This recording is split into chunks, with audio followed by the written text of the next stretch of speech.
Hi everybody, I hope you're doing well. Before I begin this video and you'd like to use OCD Recovery's coaching services, please reach out to phil@ocdrecovery.com and he'll get back to you as soon as he can.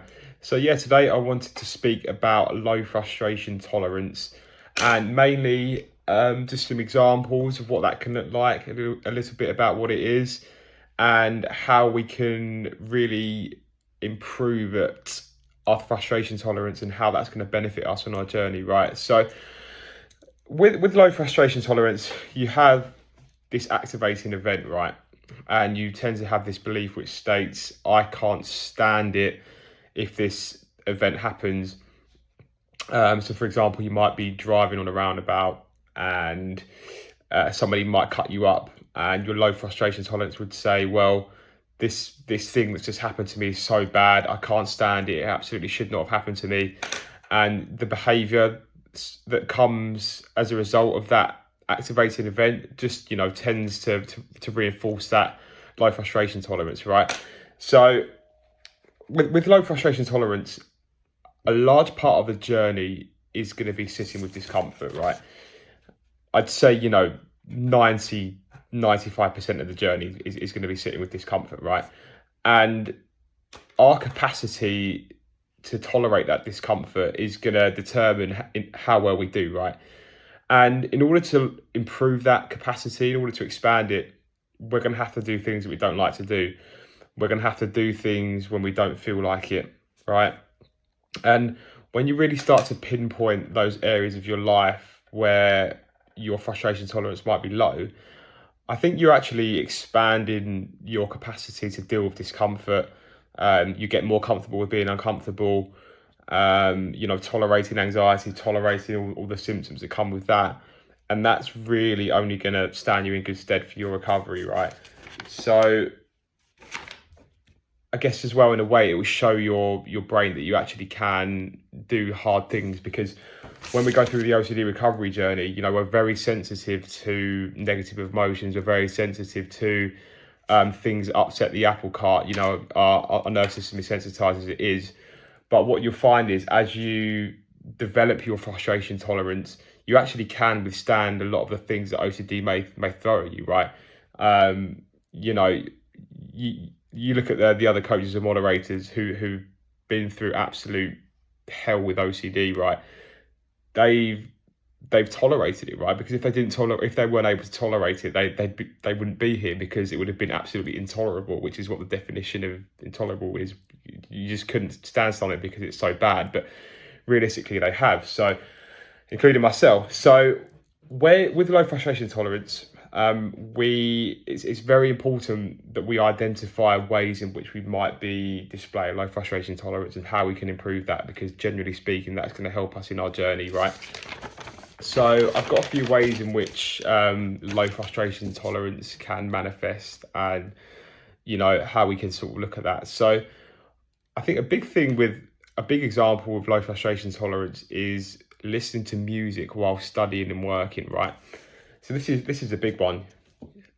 You might be at work, you might be doing some sort of monotonous task, or you might be studying for an exam, and you're just finding whatever you're doing so disengaging, so arduous, that you feel like you need to listen to music alongside that, right? And that's a low frustration tolerance example, because you're sort of saying to yourself, I can't stand doing this thing. It's so boring. It's just so laborious. I need to listen to music right now.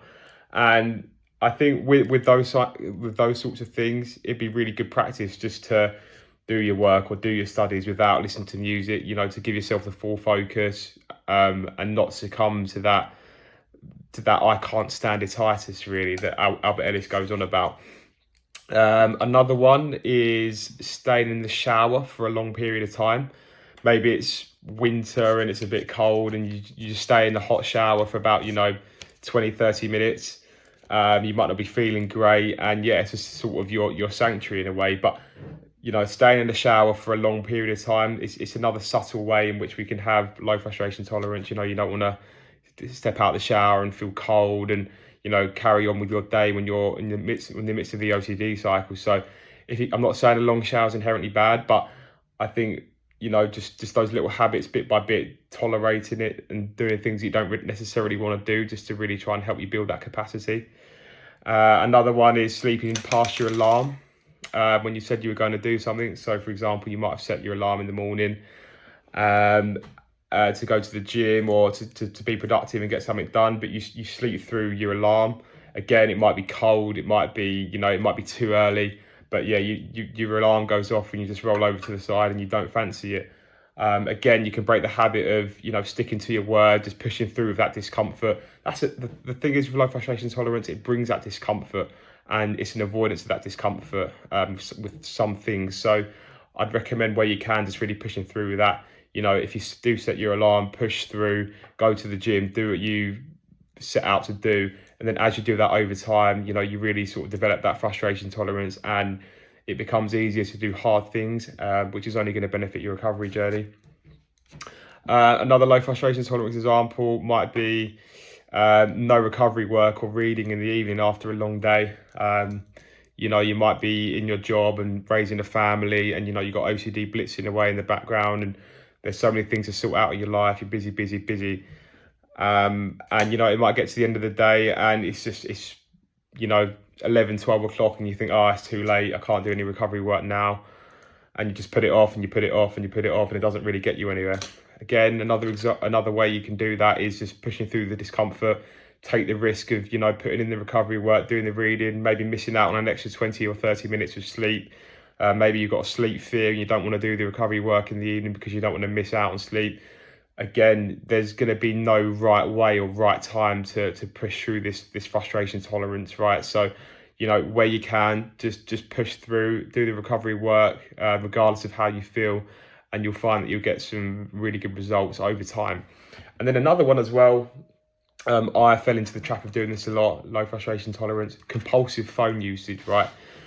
So you might be doing some sort of task. Again, you might be at work, or you might be somewhere with your partner, and you're a bit bored and your focus just isn't there, you're in a chronic OCD cycle, and you just want to have that little release of that little escape. Again, compulsive phone usage can be a low frustration tolerance example. It's, the comfort of going on your phone, being on social media, getting those dopamine hits, as it were. And it can get really compulsive. It can be distracting in the end. You might not necessarily be producing your best work because you're always distracted. I know I had a period of doing that when I just couldn't leave my phone for more than 20 minutes, and I was being very unproductive. But it was just that low frustration tolerance of the work that I was doing, and it was just a massive, I guess it was a massive avoidance of the discomfort that brought. So again, what I had to do was try and reduce that compulsive phone usage, try and break that habit. And when you take the steps to reduce that habit over time, it does get better, and your capacity to endure the discomfort that those low frustration tolerance tasks can bring. So yeah, just a quick one today, guys. I hope you enjoyed, and I'll see you in the next video.